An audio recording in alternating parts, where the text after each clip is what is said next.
दोस्तों, आज की कहानी एक ऐसे महिला की है जिस महिला का उम्र तकरीबन 35 या 40 साल के आसपास में रहा होगा। वो महिला आज एक ऐसे लड़के से प्यार कर बैठती है जिस लड़के का उम्र उससे कई गुना ज्यादा कम होता है। दोस्तों, यकीन मानिए वो लड़का कुछ ऐसा कर देता है उस महिला के साथ जिसे सुन के आप कल्पना तक नहीं कर सकते हैं कि एक लड़का एक महिला के साथ ऐसा कुछ कर सकता है। दोस्तों, उस महिला के 4 बच्चे होते हैं, फिर भी उसके साथ कुछ ऐसा घटना घटता है कि आप कल्पना नहीं कर पाएंगे। इसीलिए इस वीडियो में अंत तक बने रहिएगा, क्योंकि आज की जो घटना है कुछ हट के है, इंटरेस्टिंग है, अलग है। तो इसीलिए हमारे वीडियो में अंत तक बने रहिएगा। दोस्तों, आप सभी ने हमको इतना प्यार दिया, इसके लिए तहे दिल से शुक्रिया आप सभी को। ऐसे ही अपना प्यार हमारे ऊपर बनाए रखिएगा। दोस्तों, ये कहानी शुरू होती है उत्तर प्रदेश से। गोरखपुर है, गोरखपुर के एक छोटे से गांव महुआ की। जो महुआ गांव है वहां पे एक महिला होती है जिस महिला का नाम होता है महिमा। जो महिमा होती है उसके 4 बच्चे होते हैं और महिमा का जो पति होता है वो हमेशा विदेश में रहा करता है। वो अपना विदेश में कमाने के लिए जाता है, वहां पे जॉब करता है और वहीं पे हमेशा हमेशा रहता है। घर पे बस 1 महीने के लिए ही आता है, छुट्टी में हो भी। दोस्तों, महिमा जो है कि अपने बच्चों को लेकर घर पे रहती है और अपने बच्चों का पालन पोषण कर रही थी।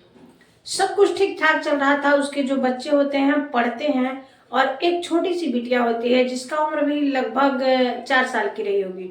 वो उसके साथ ही रहा करती है। एक पड़ोस के बगल में एक लड़का होता है जिस लड़के का नाम धर्मेंद्र होता है। धर्मेंद्र उसकी बच्ची को, महिमा की जो बच्ची होती है रूपा, उसको खिलाने के लिए उसके घर पे आया करता है और उसके बच्ची को बहुत बढ़िया से जानता मानता है और हमेशा हमेशा आता है। अब धीरे धीरे आने लगता है, ज्यादा एकदम बढ़ा देता है। इसके बच्चे जो 3 होते हैं स्कूल चले जाते हैं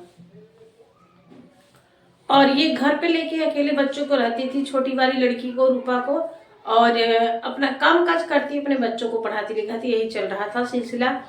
दोस्तों, जो धर्मेंद्र होता है इसके घर पे बहुत ज्यादा आने लगता है और आते आते दोनों में धीरे धीरे नजदीकियां बढ़ने लगती है और दोनों एक साथ बैठते उड़ते खाते पीते हैं। ये सिलसिला काफी दिनों तक चल जाती है और कानो कान किसी को पता तक नहीं चलता है कि इन दोनों में कोई बात है और ये दोनों एक दूसरे से प्यार कर बैठते हैं।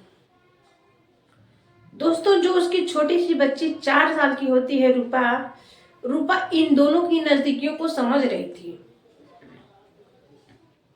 और कह रही थी कि मम्मी, ये चाचू अपने घर पे ज्यादातर आते हैं। मात्र 4 साल की बिटिया एकदम टैलेंट थी और वही 4 साल की जो लड़की है अपने माँ की सारे काले कारनामों के बारे में अपने जब पिता से बताती है तो फिर कुछ ऐसा होता है और लड़का उसके साथ कुछ ऐसा कर बैठता है कि दोस्तों सुन के आपके रोंगटे खड़े हो जाएंगे। दोस्तों, इस सच्ची कहानी को जरूर से सुनिएगा अंत तक। दोस्तों, ये दोनों में इतनी नजदीकियां बढ़ जाती है, दोनों एक दूसरे के प्यार मोहब्बत में पड़ जाते हैं। एक साथ खाते पीते बैठते उठते हर एक काम करते हैं। जो लीगल होता है वह भी करते हैं, जो नहीं होता है वह भी करते हैं और ऐसे ही सिलसिला काफी दिनों तक चल जाता है। काफी दिन सिलसिला चलने के बाद दोस्तों होता क्या है कि एक दिन ये दोनों एक साथ बिस्तर पे बैठे होते हैं। जो उसकी बिटिया होती है वो देखती है और बाहर ही मोबाइल रखा होता है और तभी उसके पापा का फोन आता है विदेश से, वीडियो कॉल। और लड़की कहती है कि पापा, मम्मी अभी अंदर रूम में बैठी है। और उसका जो पिता होता है पूछता है, बेटा तेरी माँ कहाँ है और तुम क्यों मोबाइल ली हो? वो छोटी सी नन्ही सी बिटिया बताती है कि पापा, माँ अंदर बगल वाले धर्मेंद्र अंकल के साथ घर में बैठी हुई है। कहता है उसका पिता कि ठीक है बेटा, दिखाओ दूर से हम देखें कौन बैठा है। जब वो लड़की दिखाती है, बाहर से ही बैक कैमरा करके जब दिखाती है, फिर उस मंजर को देखकर वो वहीं से उसका रूह कांप जाता है। जो मंजर उसने देखा मोबाइल में वीडियो कॉल पे, वो देख के उसको यकीन ही नहीं हो रहा था कि मेरी वाइफ ऐसा कुछ कर सकती है। दोस्तों आखिर ऐसा क्या देखा उसने, वीडियो के लास्ट में पता चलेगा, आप सभी को बने रहिएगा। दोस्तों ऐसे ही सिलसिला चल रहा था और उसे पता चल चुका था कि मेरी जो बीवी है मेरे पीठ पीछे क्या कारनामे कर रही है। धर्मेंद्र को भी थोड़ा थोड़ा शक होने लगता है। धर्मेंद्र जो होता है घर पे लफंगों की तरह, आवारा लड़कों की तरह घूमता रहता था और इसके जो पति का पैसा आता था इसी से लूट लूट के खाता था, अपने खुद भी खाता था इसी के पैसे से और इसको भी खिलाता था। तो ये एकदम उसे गदगद रहती थी और कहती थी कि मैं जीना तुम्हारे साथ चाहती हूँ, मरना भी तुम्हारे ही साथ चाहती हूँ। और जैसे ही धर्मेंद्र कहता है कि जो भैया है आएंगे तो हमारा और आपका रिश्ता अलग हो जाएगा, महिमा कहती है कि ऐसा कभी हो ही नहीं सकता कि हम तुमसे अलग हो जाएं। लेकिन जो धर्मेंद्र होता है वो क्यों नजदीक आया था इसके, क्यों इससे इतना प्यार मोहब्बत करता है, ये जान के आपके रूह कांप जाएंगे। दोस्तों उसका पति का फोन आता है एक दिन, दोनों एक पास बैठे होते हैं, मोबाइल मिली होती है। उसका पति पूछता है कि महिमा तुम क्या कर रही हो और हमारे बच्चे कहाँ हैं। जब उसके बड़े बड़े जो बच्चे होते हैं वो आते हैं तो उनके सामने ये दूरी बनाकर रहते हैं दोनों, बस छोटी वाली बच्ची के सामने ही खुलकर रहते हैं, क्योंकि 3 बच्चे इसके समझदार थे जो कि समझ रहे थे हर एक चीजों को। दोस्तों सब कुछ पूछता है, कहती है कि हाँ एक बगल के जो धर्मेंद्र जी हैं उन्हीं उन्हीं को घर पे बुलाते हैं, कोई काम रहता है तो।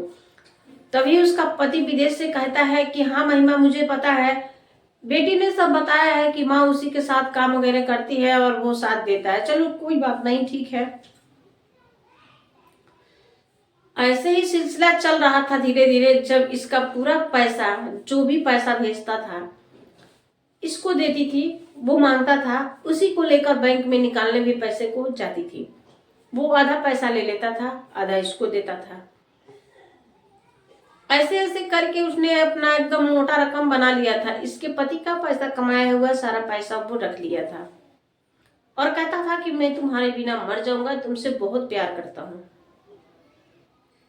दोस्तों जब इसका पति फोन पे एक दिन बात करता है और कहता है कि तुम्हारे पास मैं इतना पैसा भेज चुका हूँ, कितना पैसा रखी हो, मुझे जमीन लेना है। एक लोग मेरे पास फोन किए थे और कह रहे थे कि जमीन ले लो, बहुत अच्छा जमीन है। जब इतना सुनती है तो इसके पैर के नीचे से जमीन खिसक जाती है और ये सोचने लगती है, इसे पहले नहीं लगता था कि मेरा पति मुझे पैसे के बारे में पूछेगा, क्योंकि उसका पति कभी हिसाब नहीं लेता था, इसलिए इसको नहीं पता था कि ये पीछे चल के मुझसे हिसाब लेगा। एक भी पैसे नहीं रखी थी और ये कांपने लगती है। कहता है इसका पति क्या हुआ, बोलती क्यों नहीं, पैसे कितना रखी हो बताओ, मुझे अभी जमीन लेना है। इतने में रो पड़ती है और कहती है कि मेरे पास तो पैसे ही नहीं है, खर्च हो गए सारे के सारे। फिर उसका पति बोलता है हाँ मुझे सब पता है कि तुम पैसा कहाँ खर्च की हो। जब इतना बात सुनती है तो ये और ज्यादा कांपने लगती है, इसके शरीर से पसीने टपकने लगते हैं और घबरा जाती है। इसका पति कहता है कि जो धर्मेंद्र तुम्हारे साथ रहता है, तूने उसी के ऊपर ना पैसा खर्च किया है, मुझे सब पता है तेरे बारे में। इतना सुनने के बाद ये बेहोश हो जाती है कि लगता है मेरा पति अब मुझे छोड़ देगा और मेरे काले कारनामों के बारे में मेरे पति को सब कुछ पता चल चुका है। दोस्तों उसका पति सब कुछ बताता है, ये बेहोशी का नाटक करने लगती है। जो धर्मेंद्र होता है उससे बताती है कि ऐसा ऐसा मैटर हो चुका है। धर्मेंद्र कहता है जब तुम अपने पति की नहीं हो सकी तो मेरा क्या होगी तुम। जो औरत अपने पति के विदेश जाने के बाद इतना बिगड़ सकती है वो मेरे साथ कैसे रह सकती है सही ढंग से। मुझे तुम्हारे ऊपर यकीन नहीं है, क्योंकि तुम अपने पति और बच्चे को नहीं छोड़ी तो मुझे क्या छोड़ोगी। जो औरत अपने बच्चे और अपने पति का नहीं हो सकती और मेरा कभी हो ही नहीं सकती। ऐसा कह के उसको टाटा बाय बोलकर निकल लेता है और घर छोड़कर बाहर चला जाता है। फिर उसका पति फोन करता है और कहता है महिमा क्या हुआ, तुम बेहोश क्यों हो रही थी, तुम्हारा तबीयत क्यों खराब हो रहा था, क्या हुआ। जो जिसके ऊपर तूने पैसे खर्च किया वो लड़का तुम्हें छोड़कर चला गया, मुझे सब पता है। क्योंकि गांव वाले तुम्हारे बारे में नहीं बल्कि मेरी बेटी बताई थी। चलो, आज तक तुमने जो कुछ किया उसे मैं भूल गया, लेकिन आइंदा अब से कभी कुछ मत करना। मेरा ना देखो, अपने बच्चों को देखो। तुम्हारे बच्चे कैसे हैं, तुम कैसी हो। मेरे बारे में मत सोचो, अपने बच्चों के बारे में सोचो और अपने भविष्य को बना लो। यहीं से तुम्हारा तो खत्म होगा, अपने बच्चों के बारे में सोचो। दोस्तों वही हाथ जोड़कर विनती करने लगती है, माफी मांगती करती है कि प्लीज मुझे माफ कर दीजिए। मैंने पता नहीं कौन सा कर्म किया था जो कि आपके जैसे पति मिला, और मैं उस पति को समझ नहीं पाई। मैं पति के रूप में भगवान को पाई हूँ, लेकिन समझ नहीं पाई, और मुझसे बहुत बड़ी भूल हो गई। आइंदा से कभी नहीं होगी। अपने पति को फोन करके फिर कहती है कि आप घर आ जाइए, हम आपके साथ रहना चाहते हैं और अपने पापों का प्रायश्चित करना चाहते हैं, क्योंकि हमसे बहुत बड़ी गलती हो गई। आप वहां रह के काला पानी पी पी करके और कितना बातों को सह करके किस तरह से आपने रुपए को कमाया और मैं पूरे रुपया बर्बाद कर दी। मैं आपसे माफी मांगना चाहती हूँ। उसका पति बोलता है मैं तुम्हें माफ कर दिया, फिर मैं उतना ही पैसा कमा लूंगा तब आऊंगा। फिर उसकी पत्नी जो है महिमा बहुत अच्छे से अब रहने लगती है, क्योंकि उसको झटका लग चुका था कि आज के जमाने में अगर कोई प्यार करता है तो सिर्फ और सिर्फ पैसे से, या लड़की हो या लड़का, पैसे से। तो दोस्तों आज की कहानी रही एक महिला की जो कि अपने ही पैर पे कुल्हाड़ी खुद मार लेती है। लेकिन हर एक महिला के अंदर ये संस्कार होना बहुत ही जरूरी है कि वो अपने पति के अलावा पराये मर्द की तरफ मुड़ के भी ना देखे। लेकिन हमारे समाज में ऐसा नहीं हो रहा है दोस्तों। आई होप कि आप सभी को ये कहानी बहुत ही अच्छी लगी हो। अगर अच्छी लगी हो तो एक लाइक करके चैनल को सब्सक्राइब करके और कमेंट जरूर करिएगा। धन्यवाद दोस्तों, फिर मिलते हैं किसी नेक्स्ट वीडियो में, तब तक